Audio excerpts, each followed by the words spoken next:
स्वस्ति। ओम सर्वेभ्यो पितृभ्यो नमः।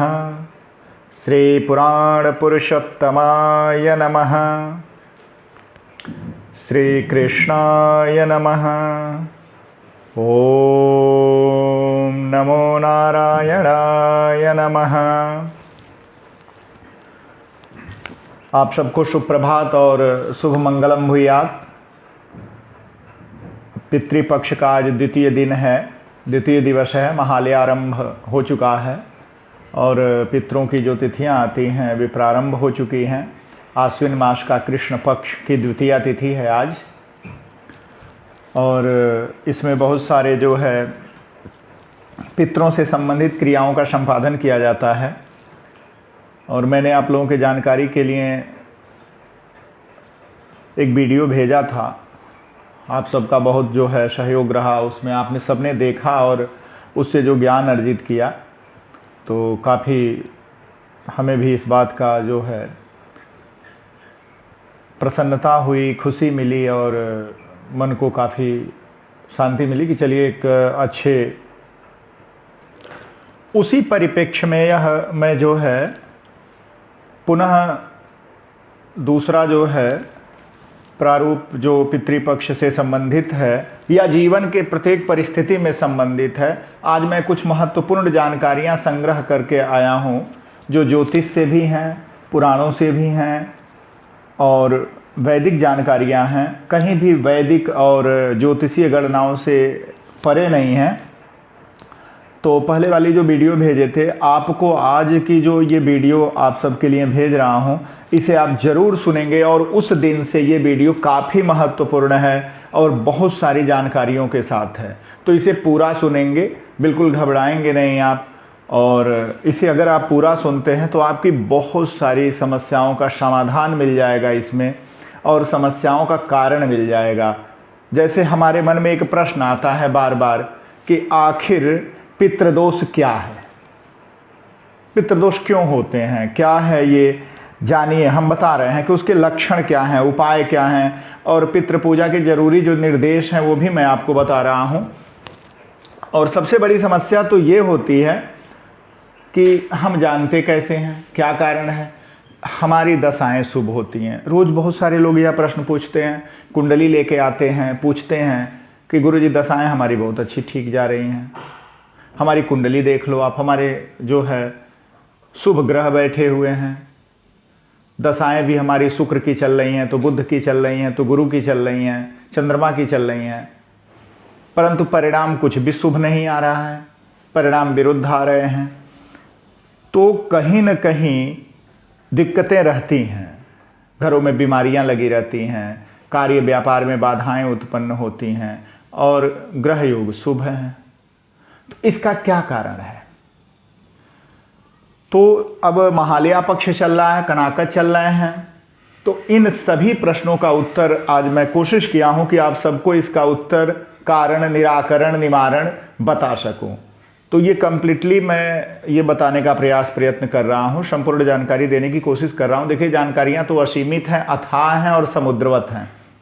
संपूर्ण जानकारियां नहीं दी जा सकती किसी भी एक व्यक्ति के द्वारा, परंतु जो संग्रह कर सकता हूं वो मैंने जरूर किया है कि आप सबको जो है जानकारियां दे सकूं। क्योंकि जब ऐसी परिस्थितियां बनती हैं तो क्यों बनती हैं, इधर जब चलते हैं तो ये परिस्थितियां बनती हैं। जैसे मान लें कि हमारे जो पूर्वज हैं वो जब दिवंगत हो जाते हैं, मृत्युपरांत पितरों की जो संख्या है, जो संज्ञा है, वो पितृ संज्ञा हो जाती है। पितृ जो है, जो पित्रादिकों के लोक बनाए गए, पितरों के एक स्वतंत्र लोक हैं जिसके अधिपति चंद्रमा हैं, अर्यमा हैं, पूखा हैं, त्वष्टा हैं, भग हैं, भगवान सूर्य हैं और भगवान यमराज हैं। तो ये जो लोकपाल और दिग्पाल हैं, वसु हैं, रुद्र हैं, आदित्य हैं, ये पितरों की संज्ञा कारक लोकों में आते हैं। पितृगण हैं क्या? तो पितृगण जिनके द्वारा हम इस भौतिक शरीर को धारण करते हैं, जिन एलिमेंट से, जिन तत्वों से हम भौतिक शरीर धारण करते हैं, वो दिवंगत होने के बाद देवलोक और पृथ्वी लोक, भूलोक और देवलोक के बीच में एक सेतु का काम करते हैं, एक पुल का काम करते हैं, एक मीडिएटर का कार्य करते हैं। ये पितरों के कार्य हैं। पितर आपको देवलोक से और पृथ्वी लोक के बीच में एक सेतु का कार्य, कड़ी का कार्य करके एक जोड़ते हैं। तो अगर वे प्रसन्न हो जाते हैं, पितर अगर प्रसन्न है तो जातक सुखी रहता है, उसे कोई परेशानी नहीं रहती। और अगर वे नाराज हैं तो बड़ी परेशानियां रहती हैं। प्रसन्न रहते हैं तो जातक सुखी रहता है, दीर्घायुष्य रहता है, शरीर में तेज बने रहते हैं, परिवार में खुशियां बनी रहती हैं। और वे नाराज होते हैं, किसी कारण से अप्रसन्न हो जाते हैं, तो बहुत प्रकार की बाधाएं उत्पन्न हो जाती हैं। आपके मन में प्रश्न उठ रहा होगा कि क्यों, आखिर पितृगण हमसे क्यों नाराज होंगे? हम उन्हीं की संतान हैं, हम उन्हीं की इस पृथ्वी में हैं, उन्हीं के घर में हैं, उन्हीं के द्वारा हमारा शरीर है, तो हम क्यों ऐसा करेंगे? पितृगण हमारे साथ ऐसा क्यों करेंगे? तो मुख्य कुछ कारण हैं, जिन कारणों के करने के कारण हमें इन दिक्कतों का सामना करना पड़ता है। ये महत्वपूर्ण जानकारियां हैं जो मैं बोलने जा रहा हूं। आप अंत तक इसको जरूर सुनिए और आपके हर समस्या का समाधान, पितरों से संबंधित समाधान जरूर मिलेगा। हमारे पूर्वज मृत्युपरांत पितृ की संज्ञा प्राप्त करते हैं, ये मैं बता चुका हूं। अपमान, पितृ हमें क्यों दंड देते हैं, हमें क्यों नाराज होते हैं हमारे पर, तो इसमें जो है आपको लिए चलता हूं अपमान शब्द के तरफ। कहां? तो अगर हम गायों का अपमान करते हैं, बहुत सारे लोग गायों को डंडा मार देते हैं बुरा तरीके से, लात से स्पर्श कर देते हैं पैरों से, या उन पे खौलता हुआ पानी फेंक देते हैं, गर्म चीज़ों से उन्हें दाग देते हैं, उन्हें कूड़ा कचरा दे देते हैं खाने के लिए। ये गायों का अपमान हुआ, क्योंकि अयम गौ विश्वमातरः, यह गाय संपूर्ण विश्व की माता है, ऋग्वेद कहता है ये। और जब आप गाय का अपमान करते हो तो सारे संसार का अपमान मान लिया जाता है। तो गायों का अपमान, बेवजह हरे पेड़ों को काटना, अकारण लोग पेड़ों को काट देते हैं, खराब कर देते हैं, खत्म कर देते हैं, तो बेवजह हरे पेड़ों को काटना और बिना किसी कारण के पैतृक संपत्तियों को बेच देना, कुपात्र लोगों के हाथों में दे देना, कुपात्र लोगों के द्वारा बेच देना। कारण क्या है? कई बार क्या होता है कि आप संपन्न होते हो, सुविधा संपन्न होते हो, सारी चीज़ें आपके पास होती हैं, अच्छी सैलरी होती है, अच्छा बंगला होता है, अच्छी गाड़ी होती है, आप देश विदेश में होते हो और आपसे रहा नहीं जा, विरासत में मिली थोड़ी संपत्ति को, पितामह इत्यादि के द्वारा छोड़ी गई संपत्ति को, जमीन जायदाद को, अब जो गांव में पड़ी होती है उसे आप जाके बेच देते हो, क्योंकि वो आपके नाम ही होती है, आप उसे बेच देते हो। ये भी पितृदोषों का बहुत बड़ा कारण है और इसे आप ध्यान में रखना। ये बहुत बड़ा कारण होता है पितृदोषों का और इससे बचना चाहिए। और अतिथि, दूसरे पॉइंट पर आते हैं तो क्या होता है कि अतिथि का अपमान, ब्राह्मण का अपमान, अबोध बालकों का, जो छोटे छोटे बच्चे होते हैं उनको प्रताड़ना देना, अपमानित करना, असहाय स्त्री, अबला स्त्री हो जिसका कोई न हो, असहाय हो, उसे अपमानित करना, उसका अनर्गल शोषण करना, और गर्भिणी, प्रेग्नेंट स्त्री, प्रेग्नेंट महिला या गर्भिणी स्त्री जो है उसका अपमान करना, उसके साथ लड़ना, कलह करना, दुख पहुंचाना और घर में किसी को प्रेरणा देना या स्वयं की पत्नी का गर्भापात कराना, ये पितृदोषों के बहुत बड़े कारणों में उत्पन्न होते हैं, आते हैं। तीसरा जो कारण है वो है निरंतर मिथ्या संभाषण करना, हर बात में झूठ बोलना, बार बार झूठ बोलना, झूठा आश्वासन देना, धोखा देना, धर्म के स्थानों का या प्रतीक चिन्हों का अपमान करना, जहाँ साधु रहते हों, ब्राह्मण रहते हों, यज्ञादि कर्म होते हों, मंदिर हो, गौएं रहती हों, उन स्थानों को आग लगा देना, कूट रचना करके उन स्थानों को कब्जा कर लेना, हटा देना, तोड़ देना, ये भी पितृदोषों का कारण बनता है। बहुत बड़ा कारण बनता है जिससे बचा नहीं जा सकता। उनका तोड़ना फोड़ना इत्यादि ये सब उसी में आते हैं। मैं कुछ नोट्स बना के लेके आया था पुराणों से कि आप लोगों को बिना भटके जानकारी दे सकूं। किसी को देवता, संत, ब्राह्मण, गौशाला इत्यादि में नियमित मन्नत मानकर, आप बहुत सारे लोग क्या करते हैं कि हनुमान जी महाराज बाबा हमारो काम हो जाए तो मैं तो घणो तने लड्डू चढ़ाऊंगा। बहुत सारे लोग कहते हैं कि हे माता जी, हे ग्राम देवी, हे ग्राम देवता, हे इष्ट देवता, हे कुल देवता, हमारा ये काम हो जाए, छोरे की नौकरी लग जाए, बेटी का ब्याह हो जाए, मेरी नौकरी लग जाए, मेरी सैलरी फंसी है आ जाए, मेरा धन फंसा है मिल जाए। ऐसा लोग कहते हैं। पितरों के लिए दीपक जलाते हैं, प्रार्थना करते हैं, कुदरती वो कार्य हो जाता है। मान लो कि किसी कारण से हो गया, पर मनोगत जो भावनाएं हैं वो बदल जाती हैं, फिर हम वो माने हुए कार्य को नहीं करते, और जब नहीं करते हैं तो वो भी दोष उत्पन्न होता है। अब देखो, ये कार्य बनते हैं और वो पीड़ा देते हैं। वर्ष में 99 दिन ऐसे आते हैं जो पितरों के लिए होते हैं। 365 दिन का वर्ष होता है जिसमें 99 तिथियां ऐसी होती हैं जो पितरों के लिए होती हैं। ये ध्यान रखने वाली महत्वपूर्ण बात है। वो तिथियां कौन कौन सी हैं ये मैं बाद में बताऊंगा आपको, अंत में वो आता है चैप्टर तो मैं बता दूंगा आपको, जरूर बताऊंगा।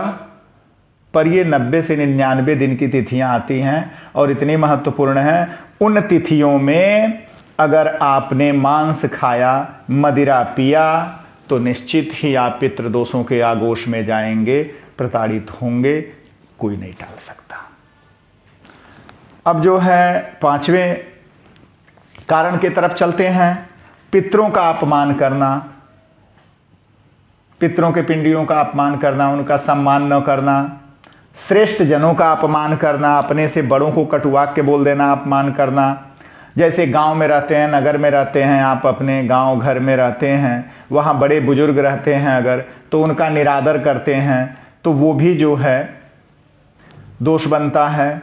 अहंकार में ग्राम देवी देवता का अपमान करना, आजकल की पीढ़ी ग्राम देवी देवता को नहीं मानती, नहीं आती जाती, या आप कहोगे तो बच्चे कह देते हैं कि हाँ मैं तो नहीं मानता, भगवान भगवती कुछ नहीं होते हैं, ये सब ढोंग ढकोसला है, आप मानते हो तो मानो, हम नहीं मानते। बाद में ये दोषों का कारण बनता है। ये बच्चे परेशान होते हैं, दुखी होते हैं, और कालांतर में दुखी होके पितरों की नाराजगी का कारण भोगते हैं। फिर जो है आगे बढ़ते हैं। अब आगे बढ़ते हैं कि पितरों की कड़ी क्या है। पितरों की कड़ी की तरफ आपको ले चलते हैं। यहां तक तो मैंने एक संक्षिप्त वाक्यांश ये बताया कि क्यों ऐसा होता है। पितरों वो कौन से कारक हैं जिससे पितृगण नाराज होते हैं, वो मैंने बता दिया। आप हमारी बात को ना 2 बार 4 बार रुक के स्लो करके सुन लेना और नोट कर लेना, ये जीवन में काम आएंगे। पितरों से जो संबंध है उसमें यह आता है कि पितृ या तो मोक्ष प्राप्त करते हैं या पृथ्वी लोक पर पुनः जन्म लेते हैं। पितृ जिस भी जोन या स्थान पर हों, निश्चय ही उनके निमित्त किया गया तर्पण, दान, पुण्य उनको प्राप्त होता है, और जब वो सुखी होते हैं तो आपको फल छोड़ते हैं, आत्मीय आशीर्वाद देते हैं, और आत्मीय आशीर्वाद निश्चित ही फल छोड़ता है। आपको कनाकत महालया पितृपक्ष में निश्चय ही तर्पण इत्यादि करके पितरों को संतुष्ट करना ही चाहिए।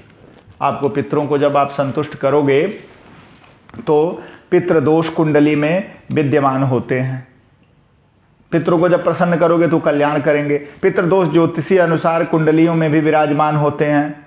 जैसे चंद्रमा का शनि और मंगल के बीच में आना, सूर्य का अष्टम भाव व चंद्रमा का 12वें भाव, 6ठे भाव, अष्टम भाव में बैठना, चंद्रमा का खष्ट भाव में युति करना, सूर्य के साथ राहु केतु की युति भी या चंद्रमा के साथ राहु की युति भी पूर्णतया पितृदोष की तरफ ले जाती है। ये कुंडली के भावों से जाना जाता है। पौराणिक उपाख्यानों में पितृदोष स्वयं के वर्तमान या पूर्व जीवन के कार्यों के कारण ही प्राप्त होते हैं। अस्तु अक्सर मनुष्य परेशानियों में घिरा रहता है और कारण का पता ही नहीं लगा पाता। कारण में दिक्कत होती है।